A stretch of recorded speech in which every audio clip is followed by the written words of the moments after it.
안녕하세요, 여러분. 둘이서입니다. 오늘은 지분권자가 많으면 해결하기 어려운 이유에 대해서 얘기를 한번 해보도록 하겠습니다. 예를 들어서 토지 한 필지에 여러 명의 사람이 있을 경우에 그것을 어떻게 해결해야 되는지 참 깝깝한 일이죠. 그래서 오늘은 공유지분으로 지분권자가 많을 때 해결하기가 어려운 이유에 대해서 한번 말씀을 드려보도록 하겠습니다. 자, 토지 한 필지에 지분권자가 2명인 경우가 있을 수도 있고 10명인 경우가 있을 수도 있고 50명인 경우가 있을 수도 있습니다.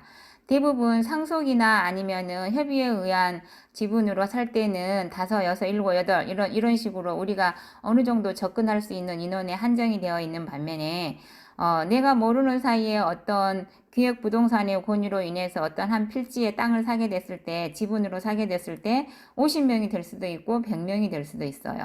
만약에 그 땅이 굉장히 크다 그러면은 지분권자는 더 많아지겠죠. 왜 지분권자가 많아지냐 그러면 어느 한 큰 필지의 땅을 사가지고 몇만 평을 예를 들어서 개발한다고 다른 사람들한테 얘기를 하고 내가 만약에 1,000만 원밖에 없다 그러면 1,000만 원어치 지분 마치만 파는 거예요. 내가 만약에 1억밖에 없다 그러면 1억 원어치만 딱 팔게 되니까 그래서 지분 팔기가 쉽죠. 왜 그래요? 그 돈어치만 파면 되니까 그렇죠. 그래서 우리가 쉽게 남들이 말할 때 그 사람들이 좋은 말인지 나쁜 말인지 분별할 수가 있어야 되는데 우리가 집, 직장 그리고 다른 사람들하고 잘 대화를 하지 않을 경우에는 이게 사기인지 아닌지 알 수가 없게 된단 말이에요. 그리고 판단력도 흐려지고 되고 그래서 내가 판단력이 강해지려 그러면 세상에 다양한 사람들하고 만나고 접하고 겪어보고 해야 되는데 사실 직장에만 있다 보면은 다들 착한 사람들만 주변에 있기 때문에 나쁜 사람들을 겪을 기회가 없죠. 그래서 나쁘게 다가와도 좋게 해석하는 거죠. 왜냐 그러면 내가 좋은 사람이기 때문에 그러는 거예요. 왜? 내가 좋게 생각하기 때문에 그러는 거죠. 자, 좋은 수익이 날 땅은 절대로 모르는 사람에게 추천하지 않습니다. 여러분들 입장에서 한번 생각 한번 해보세요. 만약에 좋은 수익이 날 수 있는 땅이 싸게 나왔다. 그러면 그걸 내가 사든가 아니면 내 친척한테 권유하든지 내 가족한테 권유하든지 내 지인한테 권유하든지 딱 한정된 인원이 정해져 있지. 누가 모르는 사람한테 전화해서 좋은 땅이 있다고 수익이 많이 난다고 그걸 사라고 권유를 합니까? 그래서 일단 이런 땅을 사라고 전화를 받는 순간 아 이건 사기다라고 깨달으셔야 되는데 많은 분들이 내가 지금 열심히 일해가지고 돈을 모아놓고 있는데 그 돈은 쓸 데가 없고 뭔가 투자를 하고 싶은데 투자를 해야 될 부동산이 어떤 것인지 확인도 못하고 그럴 찰나에 누군가가 나한테 좋은 땅이 있다고 추천을 해줬어요. 그러면 정말 감사하게 생각을 하죠. 그래서 그냥 편하게 투자하고 싶은 거예요. 내가 돈만 싸주면 알아서 등기도 해주고 알아서 갖다주고 알아서 수익도 내주는 그런 투자를 하고 싶은 거죠. 그런데 여러분 생각해 보세요. 세상에 그런 투자가 어디 있습니까? 그죠? 세상이 사는 게 만만치 않다는 걸 아시면 될 것 같습니다.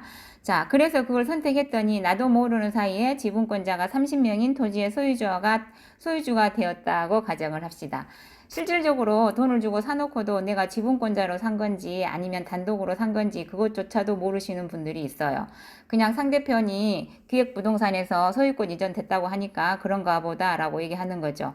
그리고 지분 등기가 되게 되더라도 자기한테는 등기 필증 딱 한 개가 오지 않습니까? 그러니까 등기부 등본을 열람해보지 않는 이상은 이게 지분권자가 몇 명인지 확인할 수가 없는 거죠. 그리고 이미 내가 모든 필요한 서류를 기획부동산에 건네주고 소유권 이전하고 돈은 줘버리게 되게 되면 뭐 모든 건 끝난 거죠. 그쵸? 끝난 거죠. 상대편이 사기로 땅을 팔았다는 것을 자기 스스로 확인을 못한 그 죄를 누구한테 타당했습니까? 다만 그런 일이 생기기 전에 여러분들 스스로 판별할 수 있는 능력이 있었으면 정말 좋겠다라는 생각을 해보는 것이고요. 그래서 자기 분야에서 열심히 사시는 분들 그 분야의 최고인 거 제가 인정합니다. 그렇지만 다른 분야, 내가 모르는 다른 분야에서는 반드시 내가 초보라는 생각을 마음을 가지고 주변에 잘 하시는 분들, 그쪽의 전문가인 분들한테 여쭤보시고 선택을 하시는 게 가장 좋은 현명한 방법이라고 생각을 합니다. 자, 내가 편안하게 투자할 수 있는 방법이 뭔지 아세요? 자, 내가 편안하게 투자를 하려고 그러면 모든 흐름을 다 알았을 때만 가능한 거예요. 내가 어딘가 가보지 않고 좋은 땅을 수익이 날 수 있는 구조를 살 수 있는 그런 눈을 가질 수 있다는 것은 내가 다 알았기 때문에 가능한 거예요. 그런데 내가 그런 걸 전혀 모르고 있는 상태에서 어떻게 흘려간지도 모르는 상황에서 내가 누군가에 의해서 내가 돈을 주면 1억을 주면 2억을 벌게 해준다라는 그런 좋은 말을 듣고 덥석 투자를 했다가는 어떻게 그게 시스템이 흘러간지 여러분 모르지 않습니까? 그쵸? 흐름을 전혀 모르는 상태에서 누군가가 나한테 공짜로 돈을 1억 줬는데 2억 벌게 해줘요? 어느 누가 그런 멍청한 짓을 한답니까? 그런 일은 있을 수가 없죠. 그래서 누군가가 나한테 달려와서 돈 투자를 해서 좋은 수익을 해주겠다라고 말하면 일단 멈칫하고 멈칫 이럴 때 멈칫해야 되는 거예요. 과감하게 투자하는 게 아니고 멈칫해야 되는 것이요. 그래서 내가 편안하게 투자할 수 있는 가장 좋은 방법은 내가 모든 흐름을 다 알았을 때만 가능한 거예요. 제가 인테리어를 편안하게 할 수 있는 방법도 누구나 쉽게 그냥 가격을 물어보고 쉽게 시킬 수 있는 것도 모든 흐름을 다 알 수 있기 때문에 가능한 거예요. 왜? 가격이 얼마 정도 형성이 되어 있는지 알기 때문에 누군가가 제안했을 때 오케이 아니면 노 하고 얘기를 할 수 있는 겁니다. 땅도 마찬가지죠. 지금 땅도 가보지 않고 살 수 있는 거 왜 그런 거예요? 제가 너무 오랫동안 많이 돌아다녀 봤고 땅을 봤고 경험해 봤기 때문에 가보지 않고도 살 수 있는 능력이 생겼죠. 그렇지만 초보 시절에 누가 그걸 선택할 버릇 눈이 어디서 생깁니까? 남들이 생각했을 때는 그냥 쉽게 그냥 안 보고 땅 사서 수익 잘 생기네라고 편하게 생각할지 모르겠지만 안 가보고 그렇게 땅을 살 수 있었을 때는 보이지 않는 많은 노력들이 있었기 때문에 가능한 겁니다. 제발 남들이 편하게 하는 것만 보고 그것을 따라하려고 하지 마시기 바랍니다. 자, 지분 해결 방안에 대해서 제가 얘기를 한번 해볼게요. 자, 지분을 해결하고 싶은데 상대편이 동의를 하지 않을 때는 공유물 분할 청구 소송이 가능합니다. 공유물 분할 청구 소송은 물론 변호사나 법무사를 써서 대신 할 수도 있고 제가 오늘 추천하고 싶은 것은 셀프 전자소송을 얘기를 하고 싶은 거예요. 그런데 한두 명이면 괜찮지만 인원이 만약에 예를 들어서 심리적인 마지노선이 10명이다 그러면 10명이 내면 내가 어떻게 한번 해볼 자신이 있는데 만약에 20명이고 30명이고 40명이고 50명이 돼버리게 되면 돈이 얼마나 들어갈지 모르기 때문에 너무 깝깝한 거죠. 어떻게 내가 이걸 해결해야 될지 모르니까 그냥 내 지분에 거기 예를 들어서 2천만 원을 투자했다 칩시다. 근데 2천만 원이 이제 영원히 잠자게 되는 거죠. 누구만 이익을 받습니까? 그 물건을 판 사람, 중간에 기획부동산 이런 사람들만 이익을 보게 되는 거죠.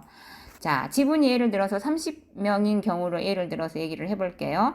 자, 30명인 경우에 내가 이걸 해결하기 위해서 소송을 한다고 칩시다. 그러면 송달료가 1회 분당 5,000원 가정하겠습니다. 5,000원 조금 안 됩니다. 5,000원 그리고 30명분 그리고 한 명당 10회분을 받고 소송이 시작이 됩니다. 그러면 30명인 경우에는 150만 원의 송달료를 먼저 선납해야 돼요. 그리고 특별 송달을 하게 되는 경우가 있는데 즉 일반 우편을 보냈는데 송달이 안 될 때는 야간 송달이나 휴일 송달을 해야 됩니다. 그래서 만약에 한 명만 송달이 안 돼서 특별 송달을 한다 그러면 뭐 대략 한 10만 원 정도만 들어간다고 가정을 했을 때 만약에 이 30명 지분권자 중에 10명이 송달이 안 돼서 휴일 송달이나 야간 송달을 해야 된다 그러면 그리고 100만 원이에요. 자, 그러면 그렇게 가정했을 때 송달료만 150만 원에다가 100만 원이니까 250만 원이죠. 물론 이것을 해결해가지고 내가 1억 수익이 생기고 2억 수익이 생긴다 그러면 당연히 해야죠.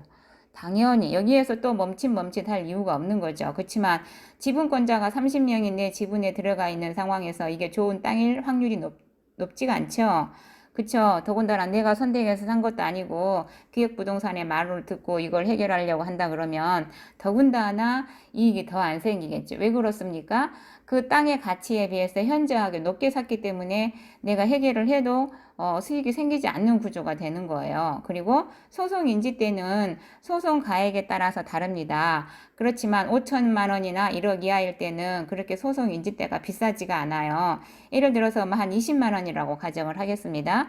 그러면 뭐 150만 원에 아까 위에서 100만 원에 그리고 20만 원, 50만 원이라고 할까요?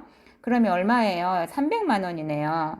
그리고 소송 기간, 5번째 소송 기간이 엄청 많이 길어진다는 거죠. 왜 그래요? 송달되어야 할 사람들이 30명인데 이 30명을 다 송달을 완료하고 송달 안 된 사람들한테는 특별 송달, 야간 송달하고 휴일 송달을 거쳐서 공시 송달을 거쳐야 되기 때문에 시간이 많이 걸리죠. 자, 그리고 이제 그 비용을 떠나서 이제 법무사비, 변호사비 내가 만약에 혼자 못하면 어떡해요? 이걸 해결하기 위해서 거기에 전문 지식이 있는 법무사나 변호사를 통해서 소송을 해야 되는데, 그러면 또 그분들이 인원이 많기 때문에 얼마의 또 비용을 부를지 모르죠. 그쵸? 그러니까 여러분들이 항상 모든 것을 모르면 미지수, 물음표가 내 머릿속에 계속 있기 때문에, 아, 이걸 하게 되면 돈이 1,000만 원 이상 들어가겠다라고 생각하게 되면 해결을 하지 않으려고 하고 그냥 방치해버리게 되는 거죠. 근데 만약에 셀프 전자소송을 한다 그러면 내가 직접 다 하는 거지 않습니까? 그러면 비용은 아까 그 말한 그 비용만 들어가게 되는 거죠. 그러면 30명이긴 하지만 실질적으로 들어가는 비용은 그렇게 많이 들어가지 않게 되는 거죠. 그리고 공유물 분할 청구 소송을 해서 확정 판결문이 나면 그걸 가지고 형식적 경매를 넣으면 누군가가 낙찰받고 저는 그 지분만큼 배당을 받으면 되는데, 만약에 이와 같이 지분권자가 30명인 땅을 비싸게 주고 사서 이와 같이 공유물 분할 청구 소송을 해서 경매에 낙찰을 받는다 한들 내가 얼마나 배당을 받을 수 있을까요? 그죠? 내가 만약에 1억을 주고 샀는데 배당을 한 3천 받는데 소송 비용은 한 500 들어갔다. 그러면 제가 손해죠. 엄청 손해봤죠. 그렇지만 한 가지 확실한 것은 있죠. 내가 해결했다. 내가 이걸 해결했다는 자신감? 그리고 내가 이렇게 하니까 투자에 실패했구나 하는, 실패해서 배우는 경험치? 그리고 이제 앞으로는 내가 30명까지 커버를 해봤으니까 더 많은 사람도 내가 해볼 수 있겠다라는 생각? 예. 이런 곳에서 분명히 여러분들은 이런 땅을 잘못 사게 됐을 때 나한테 오는 것은 굉장히 많은 실패, 그리고 쓰디 쓴 경험, 그리고 많은 비용을 내가 잘못 썼다라는 나에 대한 죄책감, 이런 게 생길 수가 있는데, 내가 이걸 꼭 해결해야 되겠다라고 맘먹는 순간 이런 것들은 또 달라질 수가 있습니다. 저도 오랫동안 전자소송을 아주 오랫동안 엄청난 많은 소송을 했지만 저도 완전 초보 시절이 있었을 거 아니에요. 이 초보 시절에 어떻게 감히 저걸 전자소송을 셀프로 혼자 할 생각을 했겠습니까? 자, 나는 해보지는 않았지만 누구한테도 물어볼 사람도 없었지만 그래도 내가 꼭 해야겠다는 확신이 있었어요. 이게 내가 못해서 한 달이 걸리든 두 달이 걸리든 상관이 없으니까 내가 꼭 이 전자소송으로 셀프 소송을 해봐야 되겠다라는 확신이 있었기 때문에 틀리면 반복하고 틀리면 반복하고 또 반복하고를 거쳐서 결국은 해냈죠. 그렇게 자꾸 하다 보니까 이제는 그냥 밥 먹는 것처럼 편안한 전자 셀프 소송이 된 것입니다. 자, 과거가 있기 때문에 현재의 내가 있는 거죠. 과거에 힘든 게 있었기 때문에 현재의 편안함을 추구한 것이고요. 지금 제가 편안함을 추구한 것은 과거에 보이지 않는 남다른 노력이 있었기 때문에 지금 가능하다라고 생각을 하는 겁니다.